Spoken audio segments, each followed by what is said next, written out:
Olá, meus amigos e minhas amigas, tudo bem com vocês? Eu sou Gustavo Eugênio, do CGE Consultoria, e eu estou aqui de volta para dar continuidade a essa série de vídeos de olho no edital. É isso aí, pessoal. Vamos lá, nos debruçar do edital da prova do OAB. Já saiu o edital do 39º exame de ordem e vamos estudar algumas matérias que podem vir a cair. Mas antes de mais nada, pessoal, eu peço para que vocês acionem o sino de notificações para que você continue recebendo esse conteúdo de direito do trabalho, de processo do trabalho. Peço também que vocês compartilhem esse vídeo com seus amigos. Vamos ampliar essa rede de conhecimento de forma gratuita para todos aqueles que querem conhecer direito do trabalho e processo do trabalho. Pessoal, peço também que vocês dêem um like nesse vídeo que irá nos ajudar bastante. E é isso aí, pessoal. Eu vou conversar com vocês hoje sobre um tema, como eu tenho falado recentemente, um tema de caráter multidisciplinar. É isso aí, pessoal. Hoje eu quero conversar com vocês sobre a súmula 388 do TST, que fala de massa falida.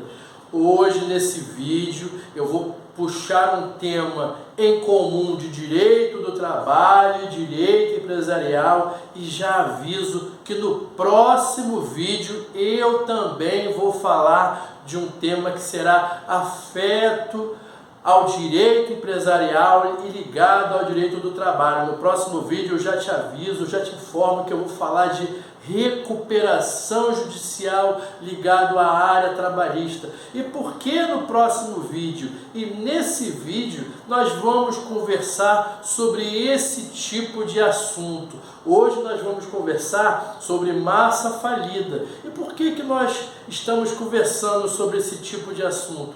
Porque recentemente, na prova do OAB, a cada prova que passa, ela tem buscado esse caráter multidisciplinar, uma matéria ligada a outra. Isso aí para nós é maravilhoso, eu sempre gostei disso, né? Quando eu estudo e quando eu fazia a prova do OAB, para mim era muito interessante estudar esse tipo de conteúdo, essas matérias, porque ao mesmo tempo eu já estava estudando dois assuntos, pelo mesmo assunto eu já estava estudando duas matérias, e economiza tempo.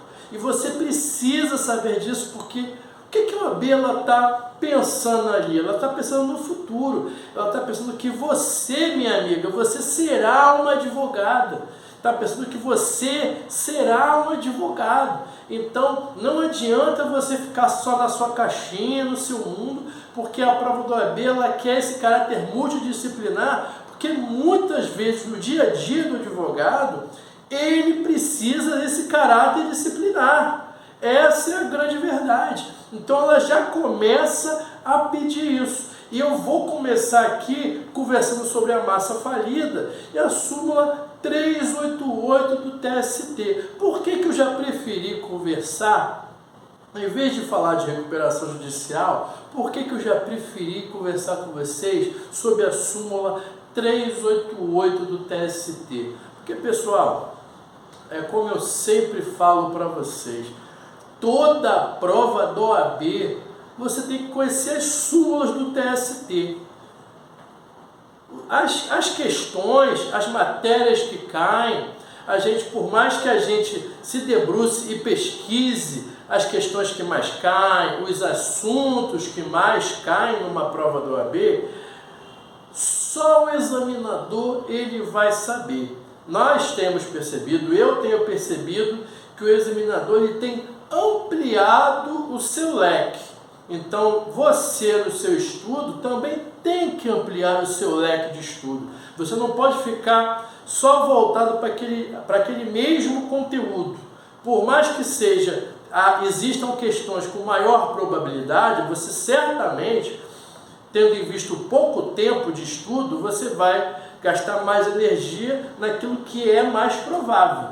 Mas tem muita coisa que pode cair e sempre tem uma questão ou outra que ninguém está preparado para isso. Massa falida não é algo que cai toda hora, mas a súmula do TST cai toda hora. Então, eu quando fiz os meus exames de ordem, toda semana eu estava lendo lá o livro de súmulas do TST. Eu tentei decorar essas súmulas. É lógico que são muitas súmulas, muitas OJs para você estudar, é muita coisa, você não vai conseguir gravar tudo. Mas você tem que ter uma boa noção, principalmente naquelas súmulas mais batidas e mais caídas, nas provas. Então, por um critério optativo, falei, vou falar de súmula. Súmula é sempre importante. E por que não? Já que eu estou aqui conversando com vocês de um caráter multidisciplinar, uma súmula que pode cair é essa súmula 388 do TST, que fala da massa falida. Não vou aqui me debruçar sobre o estudo do direito empresarial, mas basicamente, o que é a massa falida? Ela é lá do direito falimentar, você vai estudar lá na Lei 11.101 de 2005, e a massa falida ela é a universalidade de bens, créditos, direitos e obrigações que a massa falida tem. A massa falida, ela é um ente despersonalizado, muito embora ela seja um ente despersonalizado, ela tem capacidade para entrar em uma ação. A massa falida, inclusive, ela pode ser autora de uma ação, como pode ser ré de uma ação. Já estou aqui comentando isso, porque isso aqui também é uma informação importante que pode cair numa prova. Não é porque é um ente despersonalizado que não pode estar no polo ativo e passivo do judiciário. Pode sim. E esse ente despersonalizado, essa universalidade de bens, eles compõem a massa falida. Os créditos da massa falida, o passivo da massa falida, o patrimônio também compõe a massa falida. E a massa falida ela se inicia com a sentença do juiz falimentar. O juiz da vara empresarial, ele vai, através da sentença, decretar ali a massa falida. Ela é uma ação declaratória. Já falei até boas informações que o seu professor de direito empresarial, ele já deve ter conversado com vocês. Mas aqui é bom, eu gosto de passar essas informações para você já saber aonde que você está lidando. Porque não adianta de nada eu falar de direito do trabalho e você conhecer os assuntos de forma muito superficial. Sabendo de tudo isso que eu falei, olha aqui, a súmula 388, o que ela nos fala? Ela fala o seguinte, que o artigo 467 da CLT e o artigo 477 no seu parágrafo 8º não são aplicáveis à massa falida. Se você quer estudar em 5 segundos, em 10 segundos essa súmula, vai lá, massa falida, não se aplica artigo 467 e 477, parágrafo 8 da CLT. Beleza? Beijo e tchau. Mas será que o examinador da banca lá da OAB, ele vai perguntar só esse copia e cola? Tomara, talvez sim, talvez não. Por isso que eu falei de ente despersonalizado, por isso que eu falei de ação declaratória, para ampliar o seu leque de conhecimento, para você não chegar lá na prova da OAB só com feijão com arroz. Você tem que saber mais do que o básico. E você precisa saber. Já que nós estamos falando aqui de artigo 467 e 477, você sabe do que se tratam esses artigos? rapidinho aqui, ó, o artigo 467, os dois são multas aplicáveis e muito conhecidas na Justiça do Trabalho. O artigo 467, ele fala basicamente o seguinte: quando chegar lá na ação trabalhista, na reclamatória trabalhista, quando o autor e réu estiverem discutindo, estiverem em controvérsia de valores, que essa que é a grande questão, tem ali uma controvérsia de valores ali na ação. Se está pago esse valor, se está certo, se não está certo, então existe ali uma controvérsia, tudo bem? O que o artigo 467 ele fala? Diante dessa controvérsia, devem existir valores que são incontroversos. Vou imaginar aqui, por exemplo, vamos imaginar que nessa discussão toda trabalhista é pacífico e incontroverso o saldo de salário de R$450.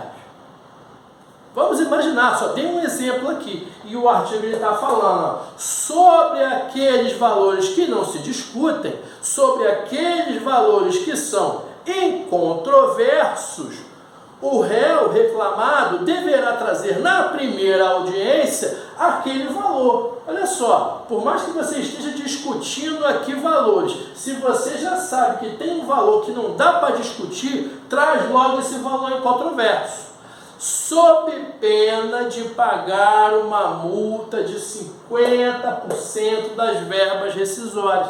É isso que fala o artigo 467 da CLT. E o 477 é outro famosão. É aquele artigo famosão, o 477, que fala o seguinte lá no parágrafo 8º. Primeiro ele se remete ao parágrafo 6º, que fala o seguinte, olha só: as verbas rescisórias, elas deverão ser pagas em até 10 dias do término do contrato de trabalho.